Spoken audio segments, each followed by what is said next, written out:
Okay students, तो सबसे पहला जो हमारा एग्जाम्पल है वो है 13.1।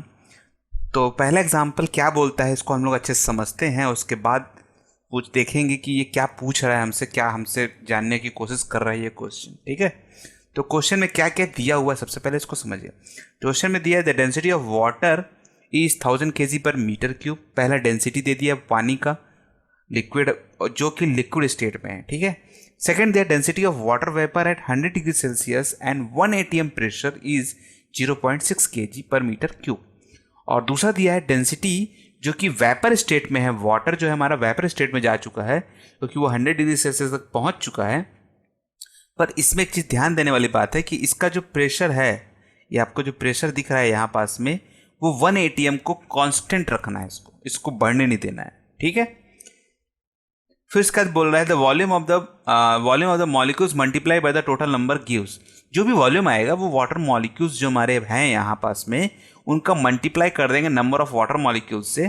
ठीक है, तो वो हमको वॉल्यूम बता देगा, क्योंकि एक मॉलिक्यूल्स जो हमारा है वो इतना अगर जगह लेके रखा हुआ है, तो इसको नंबर ऑफ मॉलिक्यूल से मान लीजिए कि 10 है, तो 10 से मल्टीप्लाई कर दिए इस मॉलिक्यूल को, तो ये इतना जगह 6 जगह बना के रखा होगा, जो कि हमारा वॉल्यूम निकल के आ जाएगा। ओके, आप समझ रहे होंगे कि ये किस टाइप से बोल रहा है यहाँ पास में। ओके है, ठीक है। उसके बाद में अगला पूछ रहा है यहाँ पास में कि what is called molecular volume. Molecular volume मतलब क्या, कि एक मॉलिक्यूल्स को जब पूरे वॉल्यूम के फॉर्म में लिखा जाएगा तो उसे मॉलिक्यूलर वॉल्यूम बोला जाता है। नेक्स्ट जो हमको पूछ रहा है वो पूछ रहा है estimate the ratio of the molecular volume, मतलब मॉलिक्यूलर वॉल्यूम के फॉर्म में उसका एस्टिमेशन निकालना है to the total volume occupied by the water vapour form. अब जब वॉल्यूम जो है वो वाटर वेपर के फॉर्म में जब रहेगा और मॉलिक्यूलर फॉर्म में जब लिक्विड के फॉर्म में रहेगा, तो दोनों का रेशियो निकाल के हमको बताना है।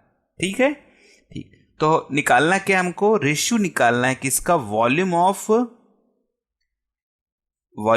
वाटर इन मॉलिक्यूलर फॉर्म और and volume of water in vapour form. Okay है, इन दोनों का हमको रेशियो चाहिए, सिंपल सी बात है एकदम। ठीक है, तो सबसे पहले गिवन लिख लेते हैं हम यहां पास में। तो हमको गिवन में क्या क्या दिया हुआ है, देखिए गिवन में हमको दिया हुआ है डेंसिटी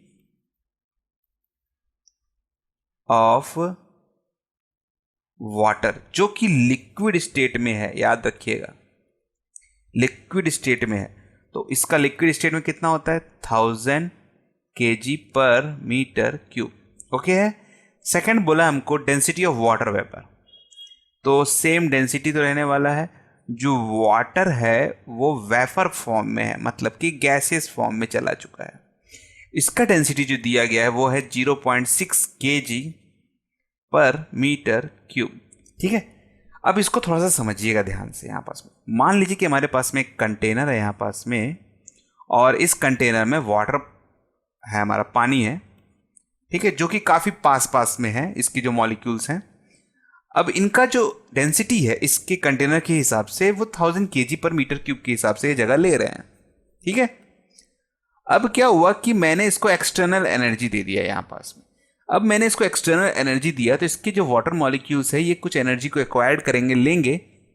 पहले तो इंटरनल एनर्जी को जनरेट बढ़ाएंगे, और जब वो फुल हो जाएगा तो वो अपने वॉल्यूम को एक्सपैंड करना चालू करेंगे। और जब वॉल्यूम को एक्सपैंड करना चालू करेंगे, ठीक है, ये वाले, तो ये हिट करेंगे इसको, तो इसके कारण इसका प्रेशर इंक्रीज होते हुए जाएगा। पर इसमें दे दिया है कि इसको 1 atm प्रेशर से ज़्यादा इंक्रीज नहीं होने देना है। अब इसके प्रेशर को मेंटेन करने के लिए क्या करना पड़ेगा मुझे, इसके प्रेशर को मेंटेन करने के लिए मुझे इसका जो एरिया है उसे बढ़ाना पड़ेगा। एरिया बढ़ेगा तो वॉल्यूम बढ़ जाएगा, समझ रहे हैं। वॉल्यूम अगर बढ़ गया इसका, फिर समझिएगा, इसका अगर वॉल्यूम बढ़ गया यहाँ पास में, तो मॉलिक्यूल्स तो उतने ही हैं, पर वॉल्यूम के बढ़ने से हमारे पास में फॉर्मूला मालूम है, density equal to mass upon volume होता है। वॉल्यूम बढ़ाने से डेंसिटी कम हो जाता है। ठीक है, तो देखिए इसका डेंसिटी यहाँ पास में कम हो गया है। सिंपल सी बात है, दे तो दिया हमको डायरेक्टली, पर हमको समझ में आना चाहिए कि ये वैल्यू आई कहाँ से। समझ रहे हैं, वॉल्यूम बढ़ने से, क्योंकि हमको मेंटेन रखना है प्रेशर मेंटेन को रखने के लिए ही तो हमको वॉल्यूम बढ़ाना पड़ेगा ना। वॉल्यूम बढ़ेगा तो डेंसिटी ऑटोमेटिक कम हो जाएगी। ओके है, ठीक है। अब इस क्वेश्चन को सॉल्व करते हैं। हमको सिंपल सब क्या निकालना है, रेशियो निकालना है, बहुत ही सिंपल तरीके से। तो कैसे निकालेंगे, हमको इसी फॉर्मूले का हमको यूज करना है। एक चीज याद रखिएगा यहाँ पास में कि ये वेपर स्टेट में हो या लिक्विड स्टेट में हो, दोनों का जो मास है, मतलब इसके अंदर में जो भी मॉलिक्यूल्स है उनका वैल्यू कम नहीं होने वाला है ना ज़्यादा होने वाला है। तो जो भी उसका मास है वो तो उतना का उतना ही रहने वाला है। इस चीज़ का आपको ध्यान रखना है। तो मास दोनों का बराबर है। अगर मास बराबर है तो देखिए इसको हम इस तरीके से लिखेंगे, mass of water vapour equal to mass of water in liquid state. Okay है। तो मास का फॉर्मूला क्या है, डेंसिटी इनटू वॉल्यूम। तो ये वेपर स्टेट का डेंसिटी है, तो डेंसिटी ऑफ क्या है, वेपर स्टेट, और वॉल्यूम भी आएगा आपका वाटर वेपर वाला, ठीक है। और इसका डेंसिटी है, ये वेपर स्टेट का था, और ये आपका लिक्विड स्टेट का डेंसिटी मान लीजिए। और जो वॉल्यूम आएगा वाटर इंटू मॉलिकुलर फॉर्म में आएगा, तो WM ले लेते हैं हम लोग, ठीक है। अब जो ये आपका वेपर स्टेट का जो आपका डेंसिटी है वो दिया गया है यहाँ पास में 0.6। ये वॉल्यूम हमको चाहिए क्योंकि हमको तो इसका रेशियो निकालना है। ओके। लिक्विड स्टेट का डेंसिटी दिया गया है यहाँ पास में 1000, और इसका हमको वैल्यू चाहिए। ओके। तो सबसे पहले क्या, मॉलिक्यूल, अब पूछा क्या था, रेशियो किसका है, मॉलिकुलर वॉल्यूम। मॉलिकुलर वॉल्यूम मतलब इसका डेंसिटी इसके हिसाब से कितना होगा देखा जाए तो, है ना, यही पूछ रहा है हमसे, ज़्यादा कुछ और पूछ रहा है। To the total volume of the water vapour, ठीक है। तो वाटर वेपर का हमको पूछा है, क्या पूछा है, the ratio of the molecular volume to the, मतलब 2 लग रहा है, मतलब इसके ऊपर में पूछ रहा है ना। तो पहले इसको लेंगे हम, इसके ऊपर में पूछा क्योंकि 2 लग गया है यहाँ पास में। The total volume occupied by the water vapour, तो वाटर वेपर के हिसाब से लेना है, ठीक है। तो volume of water vapour equal to 1000 upon 0.6 VWM, ये रेशियो हमको पूछा था। ओके है। अब देखिए इसको कैसे बताया जाए, तो इसको 1:2 के फॉर्म में लेते हैं। देखिए तो इसके जीरोस को अगर मैं नीचे दे देता हूं तो क्या मिलेगा इससे, तो ये मिलेगा 1 अपॉन 0.6 इंटू 10⁻³ और अगर इसका एक, इसको पॉइंट से हटा दूं, ये VWM है, ठीक है। और अगर इसको पॉइंट से हटा दूं तो ये क्या निकल के आएगा, ये आएगा 6 इंटू 10⁻⁻4 VWM, और ये आएगा VWV, vapour state and molecular form में, ठीक है। टेम्परेचर को मेंटेन रखना है 100 डिग्री सेल्सियस में, प्रेशर को मेंटेन रखना है, ये चीज़ को याद रखिएगा। Under the above condition temperature and pressure, इसको याद रखिएगा, मेंटेन रखना है। तो ये 1:2 के फॉर्म में आ गया हमारा। ये क्लियरली बोल रहा है यहाँ पास में कि इसका वॉल्यूम वेपर स्टेट में जब ये रहेगा तो इसका volume 6 into 10⁻⁻4 times, 6 into 10⁻⁻4 times छोटा होगा इसके, सॉरी बड़ा होगा इसके मुकाबले। इसकी वैल्यू जो भी है, देखिए इसके साथ में इसका मल्टीप्लाई करने से इसकी वैल्यू जो है हमारी, इसका जो वॉल्यूम है वो घट जाएगा, तभी तो इसको इससे मल्टीप्लाई किया गया है।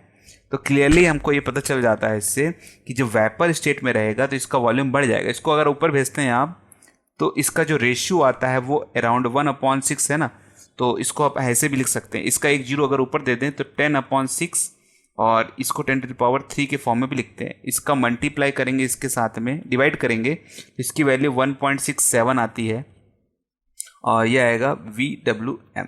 तो क्लियरली यहाँ पास में दिख रहा है यहाँ पास में कि 1.67 इंटू 10⁻³ टाइम्स। तो अगर इसको आप छोड़ भी देते हैं तो 10⁻³ टाइम्स जो वॉल्यूम वेपर स्टेट में इसका वॉल्यूम 10⁻³ टाइम्स ज़्यादा होगा as compare to water in liquid state के फॉर्म में। ओके है। तो कितना टाइम्स ज़्यादा होगा, 10⁻³ टाइम्स ज़्यादा होगा, ऐसा भी लिख सकते हैं आप, या फिर इसके इस रेशियो के फॉर्म में भी इसको लिख सकते हैं। ओके है। तो this is our final answer. ये हमारा, ये जो दिख रहा है आपको, ये हमारा फाइनल आंसर है। ये जो रेशियो दिख रहा है और यही रेशियो यहाँ पास में पूछा है। ओके है। आई होप आपको अब ये क्वेश्चन अब क्लियर हो गया होगा। फिर भी कोई डाउट आएगा तो कमेंट सेक्शन में जरूर पूछिएगा। राइटिंग पे ज़्यादा ध्यान मत दीजिएगा, समझाते टाइम थोड़ा बहुत ऊपर नीचे हो ही जाता है। ओके है, ठीक है। मेन चीज़ आपको समझ में आना चाहिए चीज़ें कैसे वर्क कर रही हैं। ओके, तो चलिए अगले क्वेश्चन की तरफ हम लोग अब बढ़ते हैं। ओके, तो ये हमारा सेकंड क्वेश्चन है जो कि फर्स्ट क्वेश्चन से ही रिलेटेड है ये। तो पहला क्वेश्चन, इस क्वेश्चन में क्या बोल रहा है, estimate the volume of A water molecule using the data in example number 13.1। मतलब 13.1 के डाटा को यूज करके ही हमको इस क्वेश्चन को बनाना है। और हमको उस क्वेश्चन के ज़्यादा डाटा से लेना देना नहीं है, हमको ऐसे ही इसको समझना पड़ेगा। Estimate the volume of the water molecule बोल रहा है ये। ओके, तो अब वॉल्यूम निकालने के लिए हमें क्या चाहिए रहता है, वॉल्यूम का जो फॉर्मूला होता है वो होता है 4/3 पाई आर क्यूब। अगर हमें किसी तरीके से आर मिल जाए, किसी तरीके से इस जो वाटर मॉलिक्यूल है उसका रेडियस अगर पता चल जाए, तो हम आसानी से इसके वॉल्यूम को भी निकाल सकते हैं कि वो कितना जगह लेगा। ओके है, ठीक है। तो हम कॉन्सेंट्रेट करेंगे आर निकालने पे सबसे पहले। अब ये आर को हम कैसे निकालेंगे इसको समझते हैं, ठीक है। तो आर निकालने के लिए अब हमको आर चाहिए और वॉल्यूम चाहिए। वॉल्यूम को निकालने के लिए हमें इसको इस तरीके से समझना पड़ता है। देखिएगा, अगर हमको वॉल्यूम चाहिए तो वॉल्यूम का फॉर्मूला होता है मास अपॉन डेंसिटी। अब वाटर मॉलिक्यूल का जो डेंसिटी होता है वो तो हमें मालूम है, कितना होता है 1000 kg पर मीटर क्यूब, जो कि हमको एग्जाम्पल नंबर 13.1 पे पहले से ही पता है। अब हमको लेना देना है इस मास से। तो एक वाटर मॉलिक्यूल का जो मास होता है वो कितना होता है ये हमें नहीं मालूम है, पर इसको भी हम लोग निकाल सकते हैं। देखिए इसको कैसे निकाला जाता है, बहुत ही सिंपल सा होता है।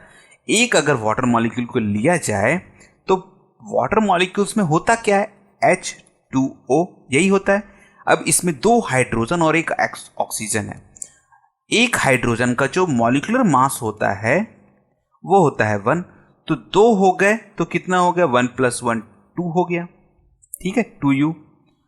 अब इसको ऑक्सीजन में देखा जाए तो एक ही ऑक्सीजन है तो इसको 16 लेते हैं, तो ये बन गया 16 या फिर 15.9 समथिंग इसको लिया जाता है। हम राउंड फिगर इसको 16 ही मान के चलेंगे। ओके है, ठीक है। अगर इसको 1 मोल से कंपेयर किया जाए, एक मोल में काफी सारे मॉलिक्यूल्स होते हैं। अब 1 मोल से अगर इसको H2O को कंपेयर किया जाए तो 1 मोल का जो वेट होगा वाटर मॉलिक्यूल के हिसाब से वो कितना होगा, तो वो होगा आपका 2 हाइड्रोजन प्लस 1 ऑक्सीजन को ग्राम में लेंगे तो हमारा 1 मॉलिक्यूल बन जाता है 30 ग्राम को, तो बनता है 18 ग्राम। 18 ग्राम का जो वाटर मॉलिक्यूल होगा, ठीक है, वो 1 मोल के बराबर होता है। इसे अगर केजी की फॉर्म में लिया जाए तो वो निकल के आता है 0.018, डिवाइड बाई 1000 कर देंगे। इसको डिवाइड बाय अगर 1000 कर देता हूं मैं तो ये केजी की फॉर्म में आ जाता है 0.018 केजी, ठीक है। ये अगर 1000 लिखा हूं इसका मतलब ये केजी में कन्वर्ट हो चुका है, इसको ग्राम में मत समझिए, इसलिए 1000 हटा देता हूं मैं। Okay, 0.018 KG. ओके, तो अब हमको देखिए ये 1 मोल का, अब हमको 1 मॉलिक्यूल का मास चाहिए और ये तो 1 मोल का है, तो हमको 1 मोल में कितने नंबर ऑफ मॉलिक्यूल्स होते हैं, एवोगाड्रो नंबर हमको मालूम है 6 × 10⁻23। अगर मैं इतने नंबर ऑफ मॉलिक्यूल्स को इसके मास से डिवाइड कर दूं तो हमको 1 मॉलिक्यूल, 1 वाटर मॉलिक्यूल का मास निकल के आ जाएगा। तो इसको 0.018 डिवाइड बाय 6 × 10⁻23 से डिवाइड कर दीजिए, ठीक है। ठीक, देखिए 18 है ये, तो अगर मैं इसको 18 × 10⁻, ये 1 2 3 मतलब 10⁻³ और इसका 10⁻³ हटा के ऊपर ले जाता हूं मैं अगर, तो ये भी माइनस के फॉर्म में गया तो ये -23 चला जाएगा अपॉन 6, तो 6 1 जा और 6 3 जा, ठीक है। तो 1 मॉलिक्यूल का जो वेट आएगा वो आएगा 3 × 10⁻23 - 3 26 kg। 1 वाटर मॉलिक्यूल का वेट 3 × 10⁻26 kg निकल के आता है। अब हमको मास मालूम हो चुका है, डेंसिटी मालूम है, वॉल्यूम का फॉर्मूला मालूम है 4/3 पाई आर क्यूब। अब हम आसानी से R निकाल सकते हैं यहाँ पास में सिंपल तरीके से, और R मालूम चल गया तो हमको एक तरीके से वॉल्यूम भी पता चल गया है। ठीक है, तो इस फॉर्मूले का अब हम यूज करते हैं। देखिए, तो V equal to mass upon density. Okay, ठीक है, मास जो वॉल्यूम है वो क्या, 4/3 पाई आर क्यूब। मास जो है हमारा वो है 3 × 10⁻⁻26 kg अपॉन डेंसिटी हमारा है 1000। तो इस 1000 को भी ऊपर ले जाएंगे तो ये बन जाएगा 3 × 10⁻, 3 और जुड़ गया इसमें तो 29। ओके है, और ये आएगा 4/3 पाई आर क्यूब। ओके है, ठीक है, इस वैल्यू को आप इधर ले जाइए तो ये आर क्यूब इक्वल टू, ये इधर जाएगा तो 3/4 × 3 × ये पाई नीचे चला जाएगा मतलब 7/22 हो जाएगा इंटू 10⁻⁻29 के आसपास आएगा ये। ओके है, ठीक है, अब इसको देखिए हम मल्टीप्लाई कर लेते हैं यहाँ से, तो 3 3 जा 9, 9 7 जा 63 और 4 2 जा 8 मतलब 88 इंटू 10⁻⁻29 और ये है R। R को अगर इसको हम इधर भेजेंगे तो ये क्यूब रूट में कन्वर्ट हो जाएगा, तो ये क्यूब रूट आ गया यहाँ पास में, तो ये 63 है। देखिए इसको निकालना है हमको इसके बाहर, तो इसको एक और जीरो दे देता हूँ मैं इसको, तो 30 बना दूँ तो ये ऑटोमेटिकली 10 के फॉर्म से निकल जाएगा बाहर। तो इसमें से एक जीरो इसको मैं दे देता हूँ, देखिए, ठीक है, और इसको एक जीरो यहाँ पास में एक्स्ट्रा देने के कारण इसको मैं एक एक्स्ट्रा बढ़ा दूंगा, ये 10⁻⁻30 बन जाएगा और ये बनेगा 88। अब इसमें को बाहर निकाल सकता हूँ मैं, तो ये 10⁻⁻10 बाहर निकल गया। ओके है, ठीक है, अब ये 10⁻⁻10 बाहर निकल चुका है और अंदर बच रहा है 630/88। जब आप इसका डिवाइड करेंगे, क्लियरली देखिए, इसको आप 90 समझ के करिएगा डिवाइड, तो 630 को जब आप 88 से डिवाइड करना चालू करेंगे तो कितना निकल के आता है इसको समझिए। आप पहले डिवाइड कर लेंगे फिर बाद में बाकी चीज़ें निकालेंगे। तो अगर इसको 90 मान के चलता हूँ तो 9 7 जा 63 आता है, जो कि 88 छोटा है 90 से, तो ये 9 से नहीं जाएगा। ठीक है, अगर 8 से करता हूँ मैं तो 8 8 64, और देखिए इसको यहाँ निकाल लेता हूँ मैं बाजू में आपको लिए, तो 8 8 64, 4 6 ऊपर और 864 और 4, ये आपका 70 समथिंग कुछ बन जाता है। 864 4 6 ऊपर 864 और ये 670, ठीक है, और ज़्यादा हो गया इससे, तो इसको 7 से ही जाएगा, तो 7 8 जा 56, 6 5 ऊपर 7 8 जा 56 और 5 7 8 जा 56, 6 और 5 7 8 जा 56 और ये आपका 5 आएगा 61। ओके है, 10 में से 6 गया 4, 2 में से 1 गया 1, 140 समथिंग आया। इसको डबल करूंगा तो ये 1 से ही जाने वाला है, 2 से जाएगा नहीं, तो क्योंकि 160 से ऊपर चला जाएगा ये, तो 7.1 समथिंग कुछ आ रहा है। तो इसको लिखेंगे 1/10⁻10 और इसको लिखेंगे 7.1। अब एक चीज़ याद रखिएगा कि 7.1 का क्यूब रूट निकालना इतना आसान नहीं है और आपको कहीं मिलेगा भी नहीं है, पर इसको अगर आप थोड़ा पीछे जाएंगे, पीछे जाने का मतलब अपना पुराने कुछ चीज़ों को रिकॉल करेंगे क्लास 8 का, तो इस क्लास 8 में एक एस्टिमेशन मेथड करके है जो कि काफ़ी इंपॉर्टेंट है, जिसको आज के डेट में काफ़ी लोग इसका यूज़ करके शॉर्टकट मेथड के नाम से भी बोलते हैं इसको। एस्टिमेशन मेथड से हम इसका क्यूब रूट निकालने की कोशिश करेंगे। मैं पूरा निकाल के नहीं बताऊंगा आपको, मैं तरीका बताता हूं, बाकी आप खुद से निकाल सकते हैं। तो देखिए 7 का जो क्यूब रूट है इसको कैसे निकालेंगे, तो इसका एस्टिमेशन होता है 7.1 का क्यूब रूट निकालना है, तो इसके आगे और पीछे का क्यूब रूट हमको चाहिए।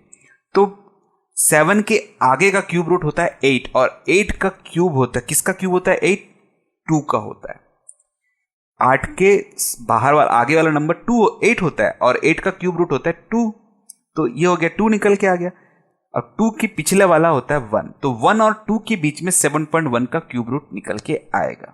ठीक है, ठीक, अभी हमको एग्जैक्टली वैल्यू मालूम नहीं है, इन दोनों का हम क्या करेंगे, एवरेज निकालेंगे, तो 1 + 2 / 2 निकालेंगे, तो ये आएगा 1.5। ओके, अब अगर ये 1.5 हमारा निकल के आ रहा है तो 1.5 का क्यूब निकालना है हमको सबसे पहले और चेक करना है कि इसकी वैल्यू कितना निकल के आती है। तो अगर आप 1.5 का क्यूब निकालने की कोशिश करेंगे तो इसकी जो वैल्यू आती है 1.5 का क्यूब की जो वैल्यू आती है वो आती है 3.3 समथिंग 75 समथिंग आती है, जो कि 7 से कम होती है। तो अगर इसकी वैल्यू कम है तो इसको कम लिखेंगे इधर, तो ये आएगा 1.5 इधर, ये 7.1 अभी भी बीच में रहेगा और ये 2 निकल के आ जाएगा। फिर से इसका सम करिए, यहाँ पर जगह नहीं, यहाँ बनाता हूँ मैं, 1.5 + 2 / 2, ठीक है। अब इसका फिर से प्लस करिए तो ये आएगा 2.5 / 2 और इसको फिर से डिवाइड कर दीजिए तो ये आएगा 2 × 1 और ये 2 × 2 = 4 और 10, मतलब 1.25 समथिंग आया, ठीक है। ओके है, कुछ गड़बड़ तो नहीं है, सॉरी माय मिस्टेक, गड़बड़ हो गया, यह 3 पॉइंट समथिंग है, ये माय मिस्टेक, सॉरी 3.5 का डिवाइड बाई 2, तो 2 × 1 और ये इधर आगे एक्सपैंड कर गया 15, तो ये 1.7 समथिंग कुछ आ रहा है यहाँ पास में, ठीक है। और ये 5, तो देखिए 1.7 का जब आप क्यूब निकालेंगे तो इसकी भी जो वैल्यू है वो 7 के इससे छोटी आएगी, तो वो भी आपका ये इधर चला जाएगा 1.75 और ये 7.1 और ये 2। इसको तब तक करिए आप जब तक कि इसका क्यूब रूट का जो वैल्यू है, जो मल्टीप्लाई कर रहा हूँ मैं इसको 3 बार, जब तक इस 7 के क्यूब रूट के आसपास ना आ जाए। इसलिए कि मल्टीप्लाई करेंगे तो ये आया, ऐसे करते करते आपको एक वैल्यू मिलेगा 1.90। एक टाइम का आपको ये भी वैल्यू मिलेगा कि इन दोनों की वैल्यू का जो क्यूब रूट है वो बढ़ जाएगा। अगर बढ़ गया तो इसको आप इधर लिखिए और फिर इन दोनों का एवरेज निकालने की कोशिश करिए, ठीक है। इसको टोटली मैथ्स के वीडियो से जैसे मैं नहीं बना रहा हूँ तो इसको मैं यहीं स्किप कर रहा हूँ अभी। तो आपका जो क्यूब रूट आएगा वो अराउंड 1.90 समथिंग कुछ आएगा और जो कि 2 के आसपास होता है, तो इसकी वैल्यू जो आएगी आपकी वो 2 के आसपास है, 2 × 10⁻⁻10, ठीक है। इसको ऊपर रख लेंगे तो इस 2 × 10⁻⁻10 को हम बोलते हैं 2 आर्म स्टॉर्म, ठीक है। इसको हम लोग फर्स्ट चैप्टर में पढ़ चुके हैं। ये यूनिट होता है जो कि 10⁻10 के फॉर्म में लिखते हैं, इसको आर्म स्टॉर्म के फॉर्म में लिख दिया जाता है। तो ये हमारी आर की वैल्यू निकल के आ गए 2 आर्म स्टॉर्म, और इसके अगर ये वैल्यू निकल के आ चुकी है तो अब हम क्लियरली क्या कर सकते हैं, क्लियरली हम वॉल्यूम बता सकते हैं इसका कि इसका वॉल्यूम कितना है। हमको वॉल्यूम निकालने की जरूरत नहीं है, हम क्लियरली आर के फॉर्म में रख के इसको छोड़ सकते हैं यहाँ पास में, और एग्जाम्पल में भी इतना ही बताया गया है। आई होप आपको भी ये समझ में आ रहा होगा कि इसकी वैल्यूज़ को हमको कैसे निकालना है, ये क्यूब रूट कैसे निकालना है। इसकी प्रैक्टिस करेंगे तो आपको ऑटोमेटिकली ये बनना चालू हो जाएगा, क्योंकि ये किसी बुक में आपको ये मिलने वाला नहीं है कि इसका क्यूब रूट कैसे निकाला जाए। ये एस्टिमेशन मेथड बहुत ही काम का मेथड होता है। एक बार आप 8 क्लास का मैथ्स को उठा के इसको एक बार जरूर देखिएगा, ये बहुत ही काम आएगा आपको। ये एक ऐसा नहीं कि ये सिर्फ 7 के लिए निकाला जाता है, कोई भी बड़ा value 3 digit 4 digit 5 digit 10 digit के नंबर का क्यूब रूट निकाला जा सकता है इस मेथड से, और बहुत ही ईजी निकाला जाता है, बहुत ही आसानी से इसको निकाला जाता है। ओके है, तो ज़रूर इसको ट्राई करिएगा। अगर आपको इसको समझना है कि इसको कैसे निकाला जाता है तो मुझे कमेंट सेक्शन में बताइएगा जरूर, तो मैं आपको एक सेपरेट वीडियो बना दूंगा एस्टिमेशन मेथड का क्यूब रूट को निकालने के लिए, ठीक है। तो आपको आई होप ये भी समझ में आ जाएगा कि कैसे इसको निकाला जाता है। जिसको लॉन्ग डिवीजन मेथड से दिक्कत होता है, स्क्वायर में भी, उसमें भी ये काम आता है काफ़ी, ठीक है। तो नेक्स्ट क्वेश्चन बनाते हैं हम लोग। तो अगला क्वेश्चन जो हमारा रहेगा वो रहेगा 13.3।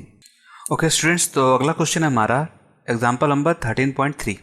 तो ये क्वेश्चन बोलता है कि what is the average distance between atom inter atomic distance in water. मतलब कि हमारा अगर पानी लिया जाए, ठीक है, स्ट्रक्चर में शायद ऊपर नीचे दिख सकता है आपको, तो ये पानी के जो मॉलिक्यूल्स देख रहे हैं आप, ये 2 हाइड्रोजन और 1 ऑक्सीजन के बीच का जो डिस्टेंस है, इन दोनों के बीच का डिस्टेंस, ये जो एटम है, ये जो हाइड्रोजन का एटम है, ये हाइड्रोजन का एटम है, ये ऑक्सीजन का एटम है, ठीक है। तो इनके बीच में जो डिस्टेंस है वो कितना है, एवरेज डिस्टेंस निकालने के लिए बोल रहा है इन दोनों के बीच का। ओके है, ठीक है। अब इसको कैसे निकाला जाए, तो इसको एक सिंपल फॉर्म में बताया जा रहा है कि एक एवरेज आउट इसका डिस्टेंस कितना हो सकता है। तो इसको समझने का बहुत सिंपल सा तरीका है। पहला तो मान लीजिए कि हमारे पास में एक कंटेनर है और इस कंटेनर में वाटर मॉलिक्यूल्स हमारा है। ये वाटर मॉलिक्यूल अभी लिक्विड स्टेट में है। जब लिक्विड स्टेट में रहेगा तो ये कुछ जगह लेगा, मतलब ये घूमता रहेगा, इसके ये तो वाइब्रेट होते रहते हैं, ये देख रहे हैं इस टाइप से वाइब्रेट होते रहेगा, जगह लेगा ये कुछ ना कुछ। अब अगर इसको हम लिक्विड स्टेट से गैसेस स्टेट पे पहुंचा दें, तो गैसेस स्टेट में जब ये पहुंचेगा मॉलिक्यूल 100 डिग्री सेल्सियस पे, मान लीजिए अब गैसेस पे पहुंचा, तो होगा क्या, तो ये मॉलिक्यूल्स थोड़ा सा ये घूमेगा, इधर से इधर, इधर से उधर घूमेगा, ये ज़्यादा जगह लेगा। ज़्यादा जगह लेगा मतलब इसकी वॉल्यूम इंक्रीज हो जाएगी। ठीक है, इसको हम लोग पहले भी कर चुके हैं। यहाँ पास में देखिएगा, इस जगह में ये देख रहे हैं, इस वाले में vapour state and molecular state. तो कितना ज़्यादा जगह लेगा ये, तो देखिए इसको देखेंगे 1.67 × 10³ टाइम्स ज़्यादा जगह लेगा ये वॉल्यूम। तो जब ये वेपर स्टेट में आएगा, तो जब वेपर स्टेट में आएगा तो हम एक वॉल्यूम को, इसके एक मॉलिक्यूल को अलग से सेपरेटली बता सकते हैं। तो देखिए, तो वॉल्यूम ऑफ वेपर स्टेट कितना है, 1.67 × 10³ volume of molecular state, liquid state जो है। ठीक है, अगर इसके वेपर स्टेट को देखा जाए जो सिंगल मॉलिक्यूल को बिलोंग करेगा हमारे, तो इसके अगर 4/3 πr³ के फॉर्म में निकालता हूं मैं। ठीक है, और ये अपना 1.67 × 10³ VWM है। तो देखिए ये r³ है और ये 10³ है। तो अगर r को देखूं मैं तो 10 टाइम्स या क्यूब को देखो, ये खाली वॉल्यूम को भी देखूं तो तब भी ये 10 टाइम्स आपका इंक्रीज है एज ए लिक्विड स्टेट के फॉर्म में। मतलब ये ज़्यादा जगह ले रहा होगा ऐसे गैसेस स्टेट के फॉर्म में है। तो इसको इधर भेजेंगे तो इसको छोड़ दीजिए। ठीक है, इसको देखिए, खाली 10³ है, ये क्यूब कैंसिल, तो 10 टाइम्स ज़्यादा रेडियस ये ले रहा है। जब ये गैसेस स्टेट के फॉर्म में है तब इसको सेपरेटली एक मॉलिक्यूल्स को हम बता सकते हैं। ओके है, ठीक है। अब अगर इसके रेडियस को देखा जाए तो ये रेडियस जो है वो कितना है, इसको हम लोग पहले निकाल चुके हैं, 2 आर्मस्ट्रॉम। अब अगर ये 2 आर्मस्ट्रॉम का रेडियस है और इसको गैसेस स्टेट की फॉर्म में चेक करें तो 10 टाइम्स ज़्यादा रेडियस ले रहा है। तो 10 टाइम्स ज़्यादा रेडियस ले रहा है, तो एक मॉलिक्यूल का जो रेडियस है वो कितना हो जाएगा, 2 × 10 टाइम्स हो जाएगा। तो मतलब 20 आर्मस्ट्रॉम हो जाएगा। समझ रहे हैं बात को? ठीक है, अब इसका रेडियस जो है वो 20 आर्मस्ट्रॉम हो चुका है। एक मॉलिक्यूल, देखिए ये मॉलिक्यूल को सेपरेटली ले रहा हूँ ना, वैसे तो इन दोनों के बीच का पता करना है, पर अगर हमको एक एवरेज निकालना है तो हम एक मॉलिक्यूल को लेके चलते हैं खाली। ठीक है, तो देखिए एक मॉलिक्यूल यहाँ पास में है और एक मॉलिक्यूल इस टाइप से है, और इन दोनों के बीच का डिस्टेंस हम अगर निकालना चाहते हैं, मान लीजिए ऑक्सीजन का खाली। ठीक है, क्योंकि इंटर एटमिक बोल रहा है ये। ठीक है, तो इन दोनों के बीच का ये मान लीजिए हम निकालना चाहते हैं, तो ये जो जितना भी जगह ले रहा होगा, तो इसका कुछ रेडियस आ गया 20, इसका कुछ रेडियस आ गया 20, इन दोनों के, इसका भी 20 आ गया, इसका भी 20 आ गया। तो हमको एक एवरेज निकालना है, तो हम कैसे निकालेंगे, इसका 20 और इसका 20। तो एक चीज़ याद रखिएगा, जब भी डिस्टेंस को लिया जाता है तो सेंटर से ही लेना है। ठीक है, तो इसका 20 और इसका 20 मिलके बन गया 40। तो इस दोनों के बीच का 40 निकल गया, तो एवरेज डिस्टेंस जो निकला हमारा वो कितना निकला, एवरेज डिस्टेंस जो निकला हमारा वो निकला 20 + 20, 40 आर्मस्ट्रॉम। सिंपल सा बात है एकदम। ओके है, आई होप ये छोटा सा क्वेश्चन था, ज़्यादा इसमें सोचिएगा नहीं, बस हमको इन दोनों के बीच का निकालना था। 10 टाइम्स ज़्यादा गैसेस के फॉर्म में है, तो ये देखिए रेडियस का मतलब ऐसा नहीं है, रेडियस का मतलब ये कि जब ज़्यादा एनर्जी ये ले लेता है, ठीक है, तो ये ज़्यादा वाइब्रेट होगा, तो ज़्यादा जगह लेगा, ज़्यादा वॉल्यूम बनाएगा ये। ठीक है, इसको आपको कंसेप्चुअली समझना पड़ेगा। आप 2-3 बार इसको जब पढ़ेंगे, इमेजिन करेंगे कि एक मॉलिक्यूल है जो वाइब्रेट हो रहा है, वो कितना जगह लेगा, तो उस हिसाब से आपको ये चीज़ें अच्छे से विजुलाइज होने लग जाएंगे।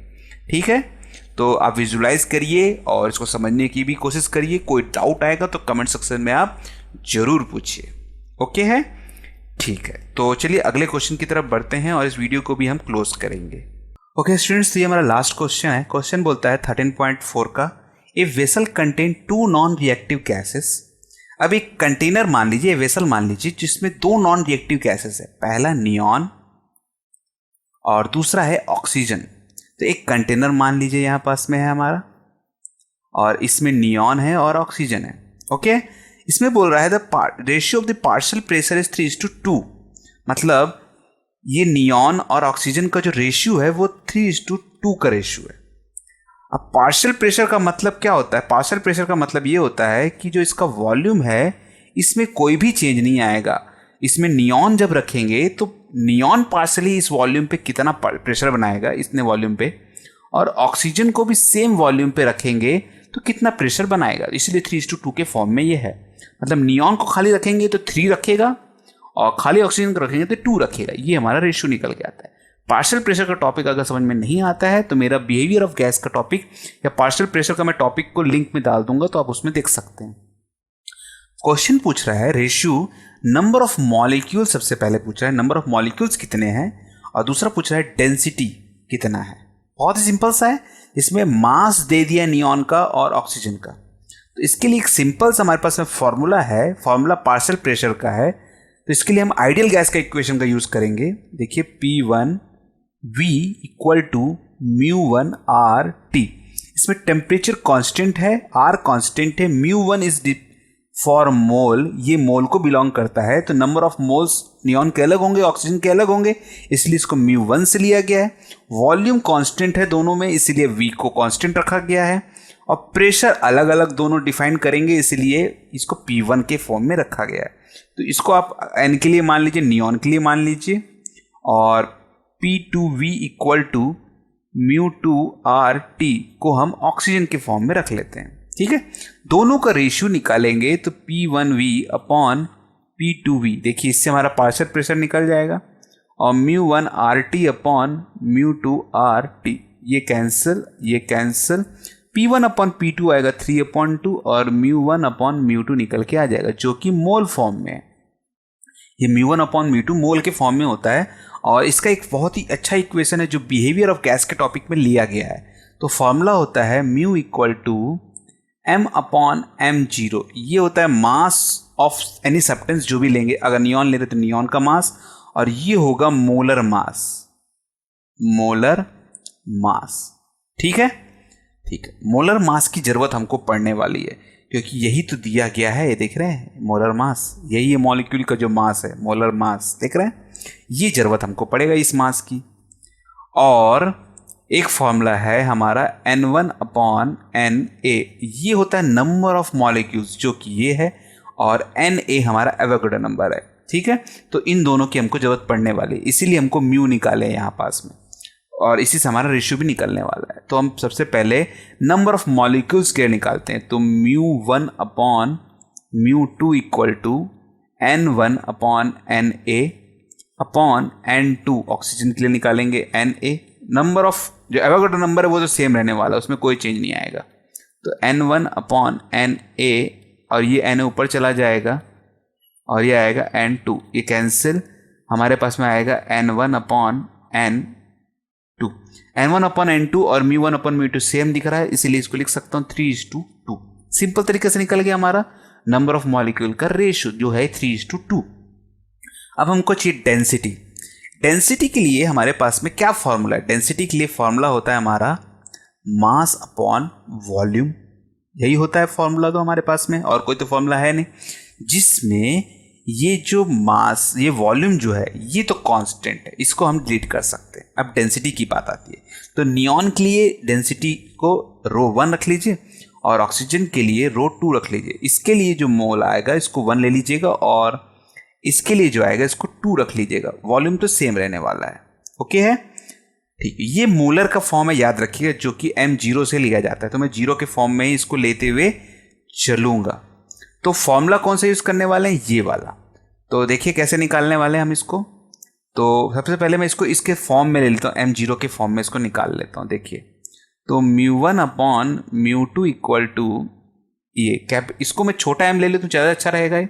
चलिए ऐसे ले लेता हूँ, m अपॉन m0 ऑफ 1, और ये 1 ले लीजिए, ओके है, ठीक है, divide by m2 upon m02, okay है, ठीक है। इसको अब उल्टा कर लेते हैं, तो m1 अपॉन m01 इंटू, इसको ऊपर ले जाएंगे तो ये आएगा m02 अपॉन m, ये ऊपर जाएगा तो ये नीचे आएगा तो 2, ओके है, ठीक है। अब देखिए इसको सेपरेट थोड़ा कर लेता हूँ मैं, तो ये m1 upon m2 into m02 upon m01 आएगा, ओके है, ठीक। अब देखिए ये हमको मास डेंसिटी पूछा था, हमको मास तो चाहिए, मास जो रहेगा वो ये वाला रहेगा, और ये मॉलिक्यूलर मास इधर चला जाएगा। तो देखिए कैसे आ रहा है, μ1 अप इनटू ये वाला इधर जाएगा तो इसको लिखेंगे m01, और ये आएगा μ2 इनटू ये नीचे आ जाएगा तो इसको लिखेंगे m02 into m1 upon m2। इस मास को हम कहाँ पुट करेंगे, इस डेंसिटी वाले मास पे पुट करेंगे और हमारा आसानी से आंसर आ जाएगा। देखिए किस टाइप से आता है। तो अगर मैं डेंसिटी का रेशियो रो अपॉन रो 2 निकालूं तो m1 अपॉन ये, तो देखिए m1 के लिए क्या लिया जाएगा, m1 अपॉन m2 लेना है हमको, ठीक है। तो इसका मैं रेशियो निकालूं तो ये आएगा m1 upon v upon m2 upon v cancel, हमारा आएगा m1 upon m2। m1 upon m2 ये है तो इसको लिख लीजिए यहाँ पास में μ1 upon μ2 into m01 upon m02। Okay है। मोलर मास जो है वो हमको गिवन दिया गया है, म्यू हमारे पास में है, इसको लिख लिए 3/2, ये दे दिया है हमारे पास में 20.2/32। ओके है, ठीक है, बहुत सिंपल तरीके से निकल चुका है। अब इसको आप मल्टीप्लाई कर दीजिए। देखिए इसको अगर इससे डिवाइड करता हूं मैं तो ये निकलेगा 10.2। ओके है, तो इसको इससे मल्टीप्लाई करूंगा तो ये कितना आएगा, सॉरी 10.1 आएगा ये। तो 3 1 जा 3.030 और ये आएगा 32। इसका जब आप अगर डिवाइड करेंगे तो आपको वैल्यू आएगा 0.947। डिवाइड करेंगे तो आपको इतना ही वैल्यू आने वाला है। ये छोटा वैल्यू, ये बड़ा वैल्यू, तो ये इसी के आसपास आने वाला है। आप इजिली इसको डिवाइड कर सकते हैं। तो ये हमारा फाइनल आंसर है। चाहे तो आप इसको इसी रेशियो पे रख सकते हैं, ठीक है। जब इसको इस फॉर्म में लिया जाता है तो 0.947 अपॉन ये नीचे में 1 आ जाता है। इसको इस तरीके से भी लिखा जाता है। तो आप ये रेशियो रखना चाहते हैं तो इस रेशियो को भी रख सकते हैं डेंसिटी के फॉर्म में, और चाहे तो इसको आप इस रेशियो के फॉर्म में भी रख सकते हैं। दोनों में से आपको जो पसंद आए उसको आप उस फॉर्म में रख सकते हैं, ठीक है। ठीक है, तो आई होप आपको ये चारों क्वेश्चन अब अच्छे से समझ में आ गया होगा। फिर भी कोई डाउट आएगा तो कमेंट सेक्शन आप ही के लिए है, आप इसमें जरूर पूछ सकते हैं, ठीक है। याद रखिएगा ये बीच बीच में जो टॉपिक्स हैं, पार्शियल प्रेशर या फिर डेंसिटी वाले ये जो इक्वेशन है, ये अगर समझ में नहीं आता है तो इसके लिए मैं नीचे में वीडियो में आपको लिंक दे दूंगा। इसको मैंने पहले ही बता चुका हूँ ये कैसे वर्क करती, ये कैसे आ रहे हैं ये इक्वेशंस। ये आपका ये वाला इक्वेशन जो है वो बिहेवियर ऑफ गैस से है। पार्शियल प्रेशर का वीडियो अलग से मैंने बनाया था, ठीक है। तो आप इसको आप मिल जाएगा आपको आराम से लिंक में, मैं लिंक में जरूर दे दूंगा, ठीक है। तो फिर इस वीडियो को यहीं क्लोज करते हैं। आई होप ये वीडियो आपको पसंद आया होगा। इसके थ्रू आपके डाउट्स काफ़ी सारे क्लियर हुए होंगे। अगर क्लियर हुए हैं तो इसको लाइक और शेयर जरूर कर दीजिएगा, जिससे इस वीडियो का ज़्यादा से ज़्यादा लोग बेनिफिट उठा पाएँ। और आप हमारे चैनल में अगर नए हैं और ये वीडियो आपको कुछ बेनिफिट दिया है तो हमारे चैनल को सब्सक्राइब करना बिल्कुल भी ना भूलें। Thank you for joining this video. आपका दिन शुभ रहे।